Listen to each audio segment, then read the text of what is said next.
Bismillahirrahmanirrahim. Bismillahi kalawan nyebat jenengan Allah. Sifatna Allah Ar-Rahmani anu maha welas, Ar-Rahimi tur anu maha asih. Fasmul jalalati mangka ari ismul jalalah, yakni jenengan Allah anu agung. Lafad Allah dina lapad Bismillahirrahmanirrahim. Dalla eta nuduhkeun ia ismul jalalah, yakni lafad Allah teh ala dzatil jami'ati, nuduhkeun ala dzati kana hiji zat al jami'ati anu ngumpulkeun li sifatil ilahiyati kana pirang-pirang sifat kapangeranan, kulliha tegasna sadayana pirang-pirang sifat kapangeranan. Teras War-Rahmani sareng ari lapad Ar-Rahmani. Lapad Ar-Rahmani dina lapad Bismillahirrahmanirrahim.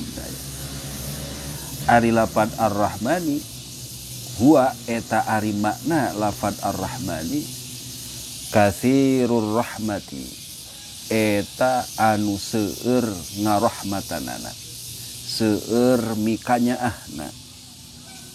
Kasaha li'ibadihi ka pirang-pirang hambana, yakni li'ibadihi ka pirang-pirang hambana Gusti Allah. Bisatri ku nutupan kana dosa fid dunya anu tetep di dunya. War-Rahimi sareng ari lapad Ar-Rahim dina lapad Bismillahirrahmanirrahim huwa eta ari makna Ar-Rahim katsirur rahmati, eta anu seueur ngarahmatanana, eta anu seueur mikanyaahna. Lahum ka pirang-pirang hambana, lahum ka ibad, ka pirang-pirang hambana Gusti Allah. Di antarana bil ghufrani, ku dihampura itu dosa na pirang-pirang hamba fil uqba di akhirat, atau nabi bil ghufrani ku menang pangampura dosa fil uqba di akhirat.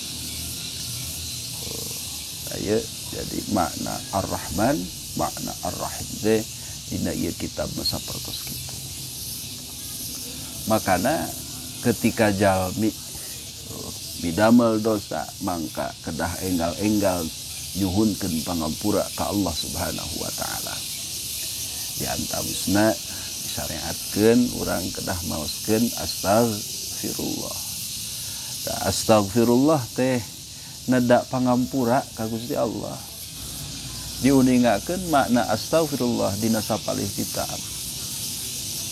Ai atlubu minallah sitran hajizan, atlubu minallah sitran hajizan baini wa baina uqubatihi au baini wa baina ma yujibu uqubatahu wa hiya al-dhunub. Jadi makna astagfirullah teh nyaeta nyuprih kaula ti Gusti Allah kana tutup-tutup anu ngahalangan di antara kaula jeung di antara siksaan Allah. Jadi tutup-tutup nu ngahalangan antara urang sareng siksaan Allah, yakni narakana Allah Subhanahu wa taala. Au baini atawa tutup-tutup anu ngahalangan di antara kaula wa baina ma yujibu uqubatahu, jeung di antara perkara anu ngamistikeun kana meunang siksaan ti Gusti Allah, yakni adzunub, pirang-pirang dosa. Jadi astagfirullah teh nyuprih ti Gusti kana tutup-tutup anu tiasa ngahalangan antara urang jeung siksaan Allah. Nyuprih ka Gusti itu kana supados Gusti maparinan tutup-tutup anu ngahalangan antara urang jeung pirang-pirang dosa anu ngamistikeun kana meunangna siksaan ti Gusti Allah. Bahkan mungkin pernahnya urang ngagaduhan maksud rek nyieun dosa tatapina terjadi nyieun dosana. Terbukti midamel dosana. Tah teh salah sawios bentukannya teh Gusti Allah ka urang. Mungkin berkat tina aosan istighfar nu diaos ku urang. Aosan istighfar eta janten wasilah, janten sababiah ngahalangan urang gitu tina midamel dosa. Sabab makna astagfirullah urang nyuhunkeun ka Gusti Allah supados Allah maparinan tutup-tutup anu ngahalangan antawis urang sareng padamelan dosa nu rek dipidamel ku urang. Dosa-dosa anu ngamistikeun ka urang kana bisa meunang siksaan Allah yang dinarakan Allah. Eta makna naon tah? Makna astagfirullah.